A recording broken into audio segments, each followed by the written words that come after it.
నమస్తే, నేను Maruthi Ram. One voice న్యూస్కు స్వాగతం. ప్రభుత్వ అనుమతి లేకుండా సిద్దిపేట జిల్లా ప్రజ్ఞాపూర్ గ్రామ శివారు రాజీవ్ రహదారి గౌరారం గ్రామ శివారులో అక్రమంగా డంపు చేసిన ఇసుకను టాస్క్ ఫోర్స్ పోలీసులు పట్టుకున్నారు.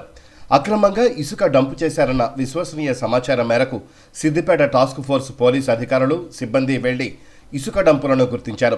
అనంతరం గజ్వేల్ గౌరారం పోలీసులకు అప్పగించారు.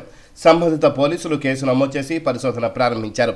ఈ సందర్భంగా టాస్క్ ఫోర్స్ అధికారులు మాట్లాడుతూ ఎలాంటి ప్రభుత్వ అనుమతి లేకుండా ఇసుక, పీడీఎస్ రైస్ అక్రమ రవాణా చేసిన మరియు పేకాట, జూదం, గంజాయి, ఇతర మత్తు పదార్థాలు విక్రయించిన, కలిగి ఉన్న మరియు చట్ట వ్యతిరేక కార్యక్రమాలకు పాల్పడుతున్నటువంటి సమాచారం ఉంటే వెంటనే dial 100 Siddipet task force officers 8712667447 8712667446 నంబర్లకు సమాచారం అందించాలని కోరారు.